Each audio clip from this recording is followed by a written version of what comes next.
Stakeholders on the second day of the dialogue on policy and practice of fair recruitment and labor migration in Nigeria intensified calls for a transparent, rights-based and inclusive labor migration system to protect Nigerians seeking employment opportunities at home and abroad. Discussions focus on fair recruitment requirements, licensing and regulation of private employment agencies (VAs), recruitment fees, international recruitment processes, and compliance with national and international labor standards. Fair recruitment is generally described, we wouldn't say defined because we don't use a specific definition, but it's generally described as recruitment carried out within the law, in line with international labor standards, and with respect for human rights, without discrimination and protecting workers from abusive situations. So, that is fair recruitment. So, in my recruitment practices, am I within the law? That's one check. Am I in line with international labor standards? That's the second check. Do I respect human? Participants noted that fair recruitment must be maintained, that fair recruitment must be carried out in accordance with the law, guided by international standards and respect for human rights.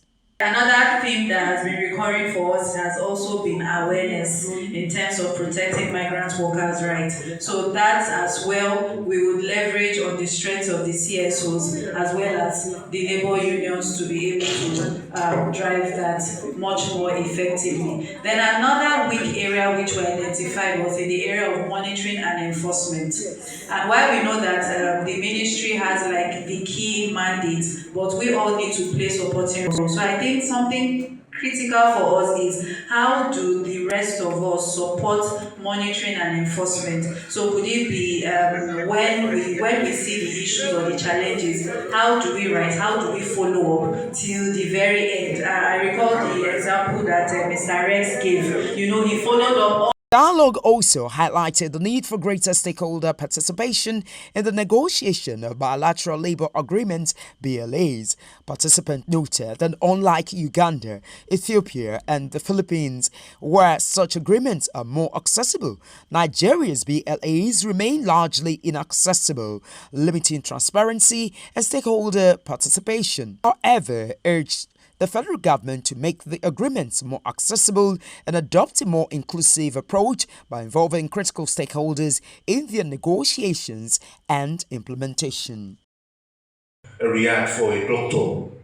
Yes. Meanwhile, in Philippines, a Philippine doctor will earn as much as 20,000 Saudi riyal. Why? Because they have.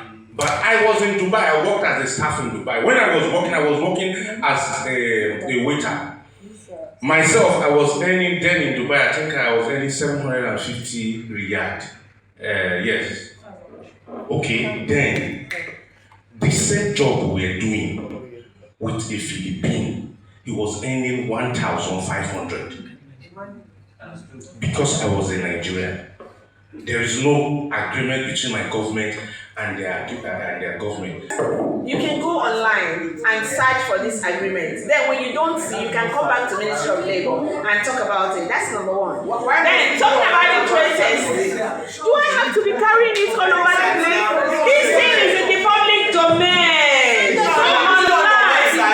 Now, talking about the trade test you're talking about. Trade test is not basically for those who are, educated. No. You see, sometimes information matters a lot. And when you don't go to the right place to get the information, you don't give the right information. That's just it. You talk about bilateral agreement. Were there stakeholders there? What was in that agreement? What was the input there? We come here, we are saying, let's do something different. And the only way to learn to do something different is not to be defensive.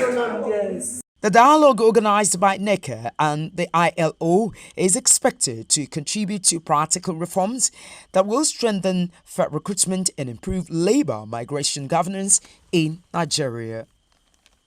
Adenike Owoeye Ajiboye, Superscreen News.